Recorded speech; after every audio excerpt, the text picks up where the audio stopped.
Айдын içinde маселеңиздерди чечип берели. Макулбу, сүйлөштүкпү? Все, мейлиңиздер анда. Ошко келген мамлекеттик курулуш агенттигинин жетекчиси Нурдан Орунтаев мыйзамсыз курулуштардын маселесин чечмей болду. Шаарда жалпы 17 көп кабаттуу үй мыйзамсыз курулуп, алды пайдаланууга берилип кеткен. Алардын басымдуусу Эмаком курулуш компаниясына таандык үйлөр. Алсак Ленин көчөсүнүн 351 дарегиндеги 7 кабаттуу үй мындан 5 жыл мурун тийиштүү документи жок пайдаланууга берилип кеткен.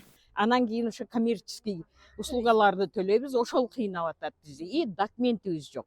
Бир жакка мисалы балдарды садикке же мектепке жөнөткөндө справка ала албай кыйналабыз. Бардыгын эме кылбай коюшат да. Ошондуктан анан биз да аябай кыйналдык.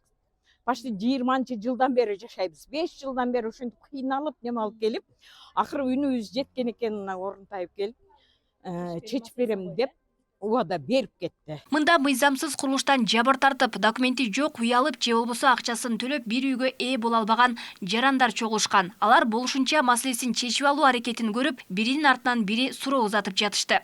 Не только документ бизде, документи боюнча дагы эң сонун бүтүрүп берсеңер чоң бизге мүмкүнчүлүк. Бирок башка блокторго караганда салыштырмалуу Д блок биз алып кеттик. Иши көп.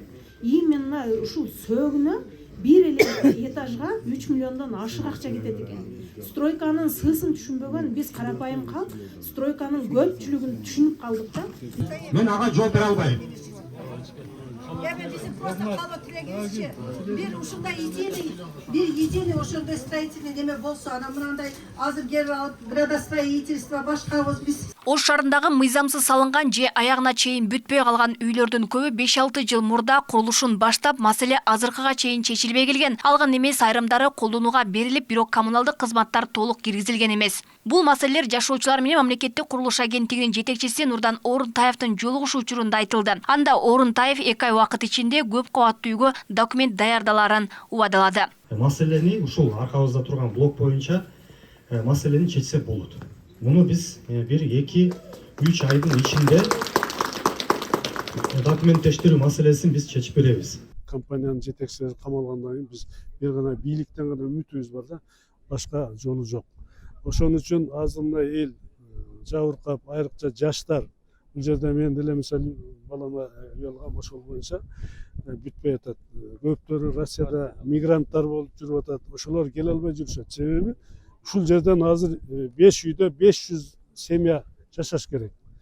Ушул нерселер мына арка тартылып келет. Мына 22-жыл болсо 20 быйыл 3 жылга кетип атат.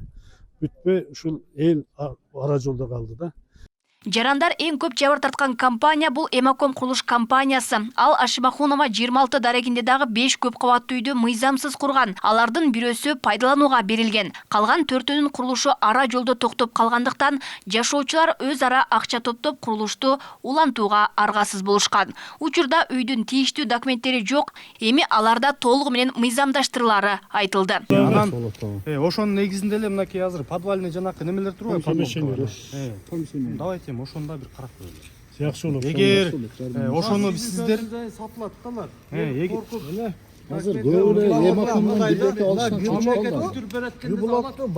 бул карайт. Кийинки дарек Мамат Саков 226 дарегинде жайгашкан. Ал көп кабаттуу үйдүн да документин бүтүрүп бермей болду. Ал эми суу, жылуулук маселесин чечүү компанияга жүктөлөт.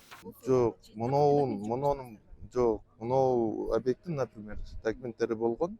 Просто ушул жерде кичине жер жетпей калып, пожарныйга ошол бойдон токтоп калган. Эми компания дагы жардам берет, анан эл менен чогуу болуп, бизден колубуздан келген жардам берип, бүтүрүп бергенге аракет кылабыз.